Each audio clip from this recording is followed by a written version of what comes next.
encore presentation of Academy Live.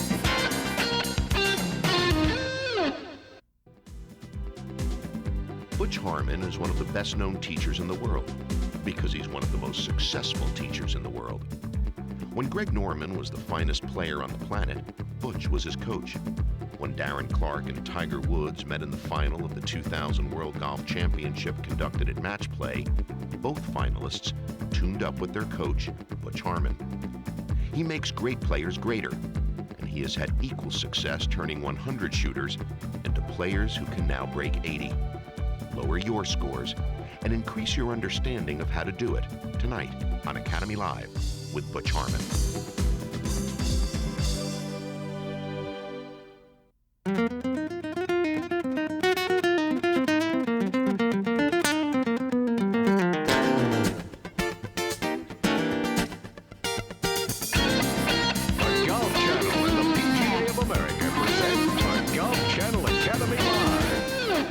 Your host, Peter Kessler. Welcome to Academy Live. A great pleasure to welcome to our show, Butch Harmon. You know, one thing that we didn't hear on Golf Central or anywhere else is, how did you play at Augusta National last week? Peter, I played 36 holes the Sunday before the Masters, and I have to tell you, I played terrible. I three-putted 4 times the first 9 holes. I said, these greens are way too fast for me. I called Tiger on the phone and said, start putting in your bathtub. I've never seen anything like it. And he still trusts you? Well, I don't know. What makes your relationship with Tiger and his with you so successful? Well, we've been good friends for a long time. I think that's one of the reasons. And heck, why don't we ask him? Tiger happens to be here with us tonight. Well, thanks for dropping by. You got it. Long time no see. Take All right, bud. No, Peter. Good What's to see up? you. Why does this relationship work so well? This is going on since 93, 94? 93, Yeah, in 93. I think it all is based upon trust and respect.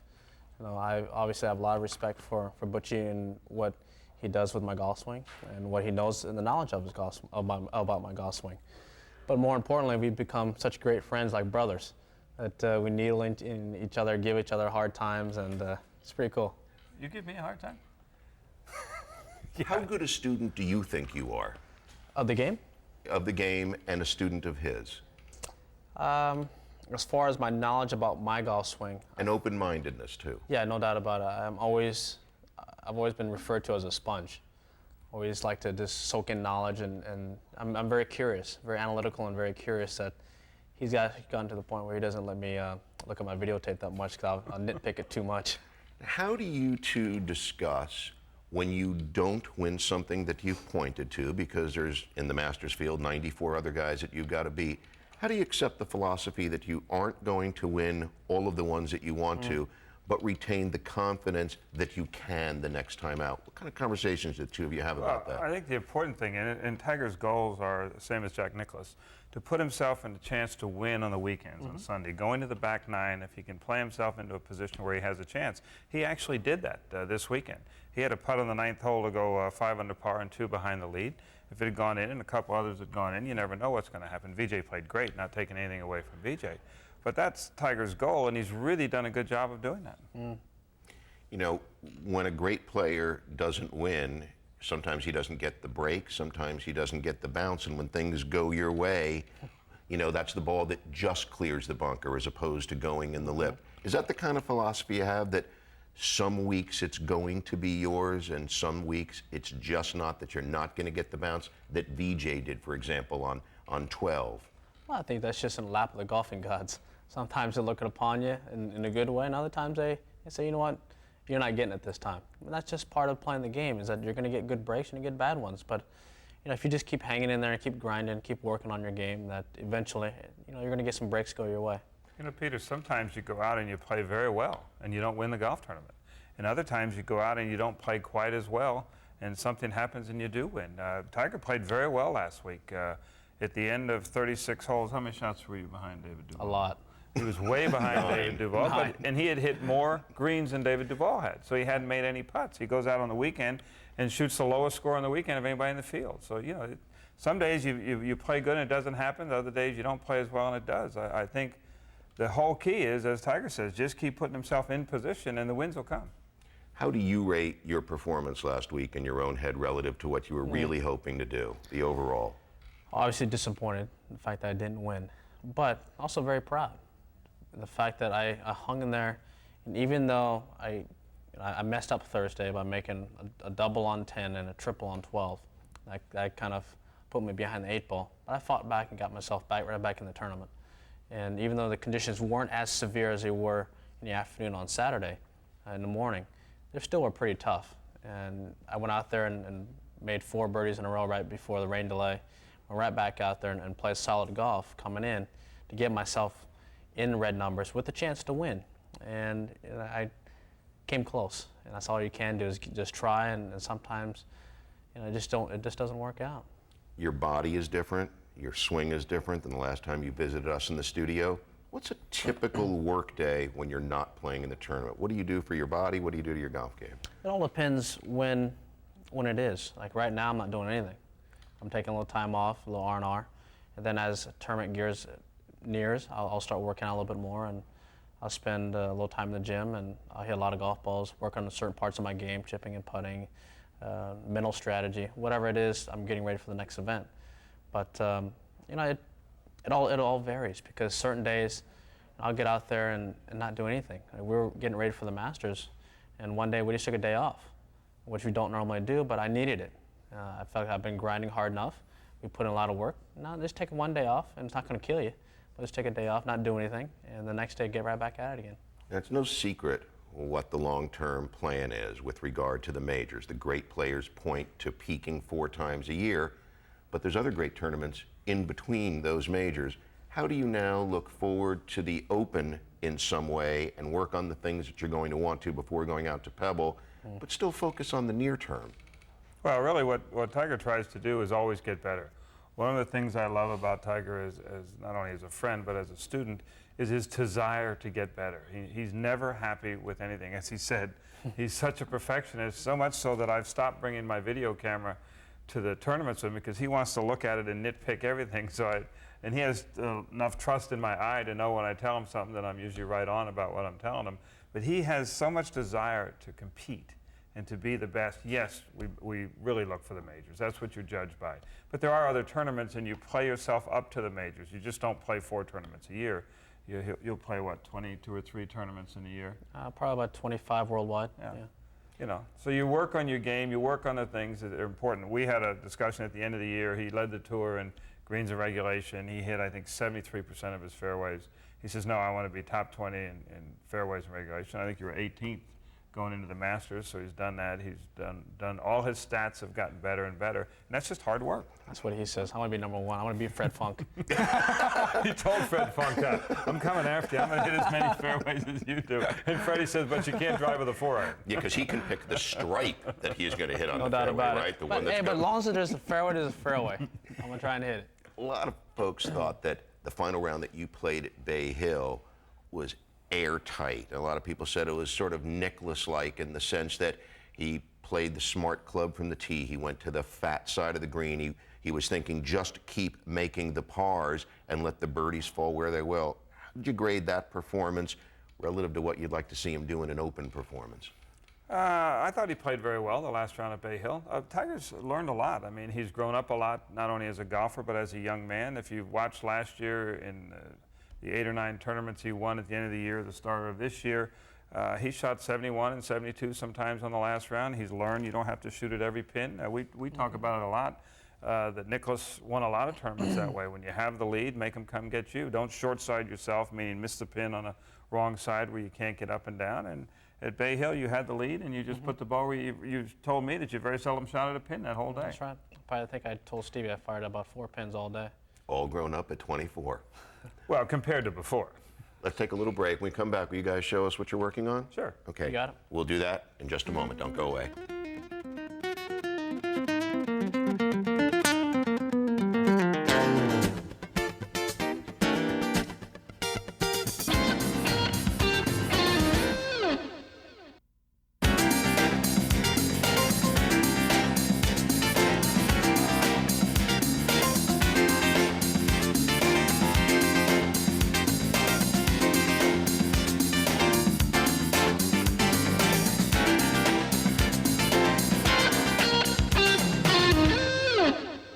Welcome back.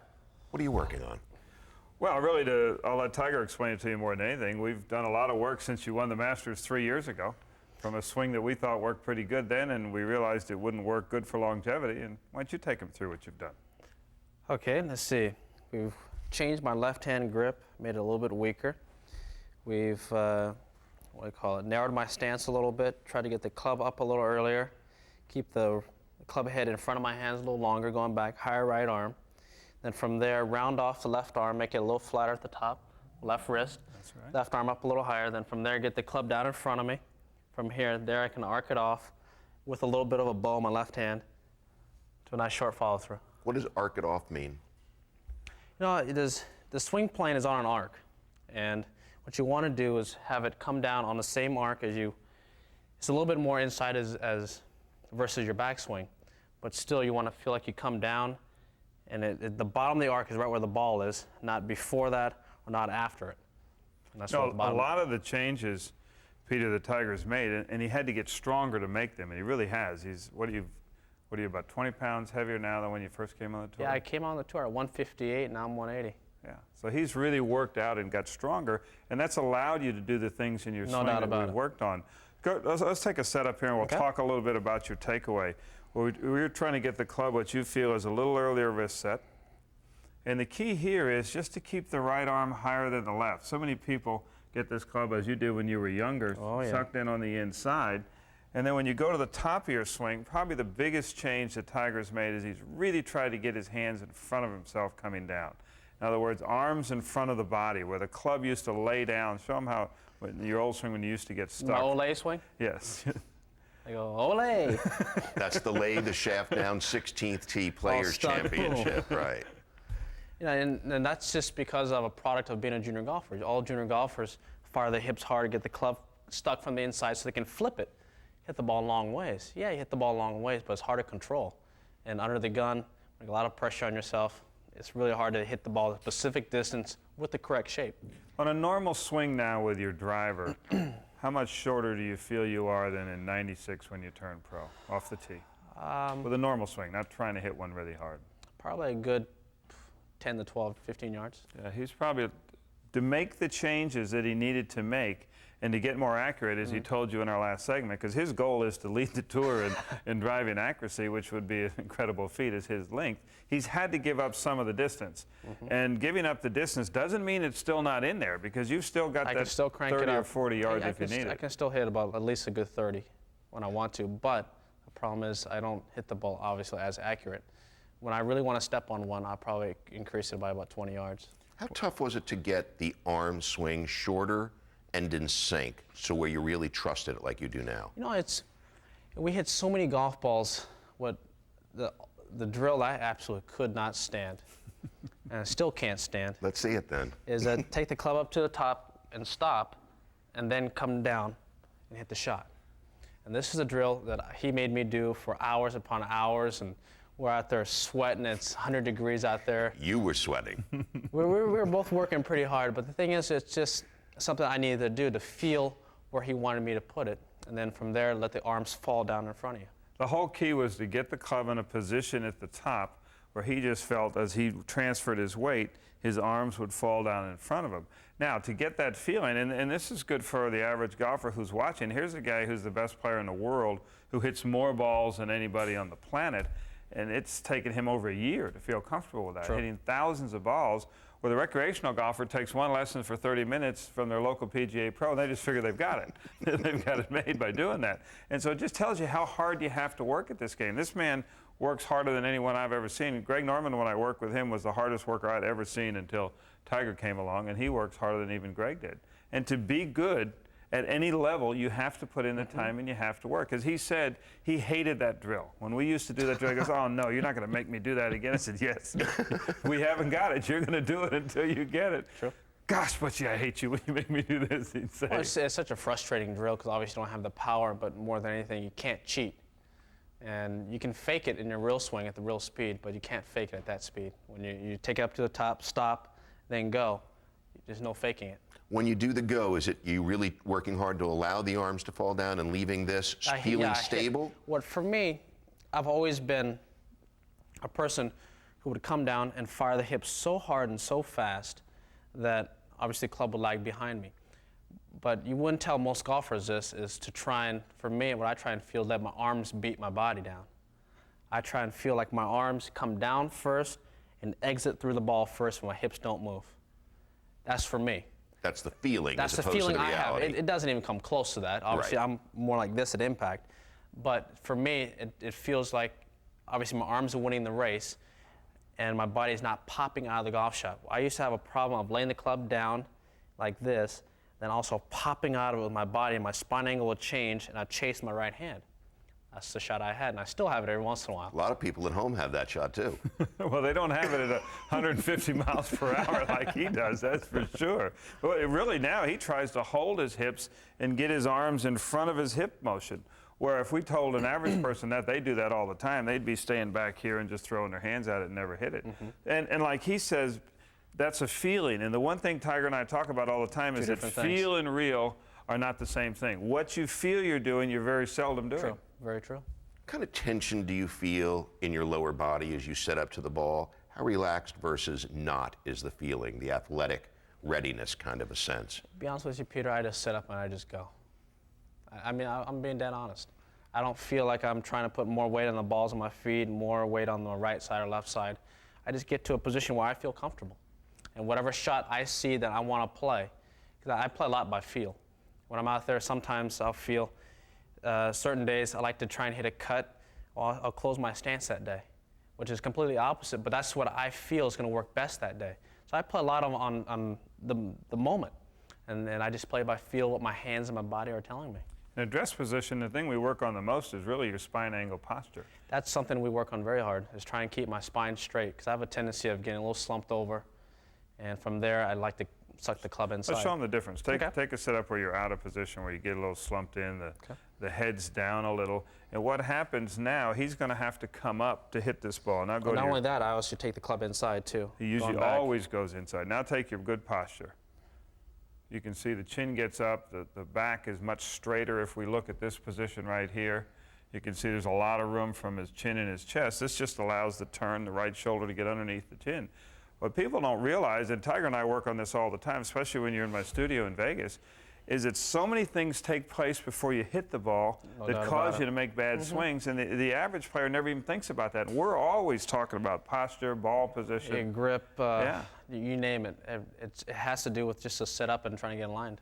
When we come back from this break, we've got some tape of Tiger hitting wedges last year at Firestone and wedges at Pebble this year, and there are differences between those that you two will point out, and we'll look at that in just a moment. And here's Tiger on the 7th hole at Augusta National last Sunday with a wedge in his hand, and as you can see, this one ends up right next to the hole. We'll find out how he does it when we come back. Welcome back. We're going to take a look now at wedge play from last summer and wedge play from earlier in this year. Butch, it is all yours. Well, what we've got here is this is at Firestone last August at the World Championship, of which Tiger won.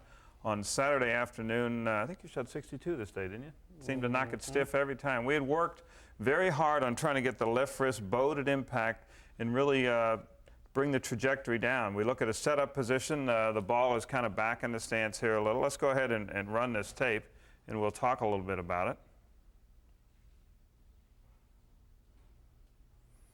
Takeaway, you can see the club going up at a nice angle, the top of the swing. And this is something that we're trying to work on now, is not from my head to lower quite as much. And you'll see a difference in the Pebble Beach one. This is the reason the divot's going to be a little steeper. Let's start the club down. As we get halfway down, when we get the left arm parallel to the ground, you can see still maintain a good angle right here with the shaft. Weight is transferred to the left. We come down to impact. You can see the size of the divot, the beautiful bow in the left hand. We've really worked hard on this, and ever since he's got stronger, you've been able to do that with no problem. If we go on to this finish, you can see the left arm pulling across. Tiger's laughing when he looks at it. And you'll see a big difference. Now, when we talk about this left arm pulling across, this is so there was no way this club could release.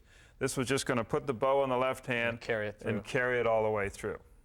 And he knocked it stiff probably 90% of the time, every time he hit it. Well, when you shoot 62, that's usually the case. Now, here we are on the 15th hole at Pebble Beach. We're going to see a better posture position at the top if we'll take this club back. See how he stays up taller at the top of this swing. Swing a little bit shorter here with a wedge play than we were last summer. I had 96 yards to the hole, just a little chip pitching wedge. Now as this club starts down, watch the hands and arms just fall. The club never gets behind him. Same position there. And the difference is also my head has stayed up a little taller. That's exactly right. The head hasn't gone down. Now we come to impact. We don't see near as much divot. Beautiful footwork. Both feet are on the ground, which is important. Here's the hips he was talking about, totally cleared out of the way. Now as we go on into the follow-through, we don't see so much of a left arm pulling across. He's gone ahead and let the club release, but without letting the toe go over. Two different ways to play wedge shots. One last year that worked very good. This is a product that we've seen of all the work that Tiger's done, and now it's even better. We come back from this little break, fellas. We've got our internet question related to some part of your game, and we'll find out what that is in just a moment. Don't go away.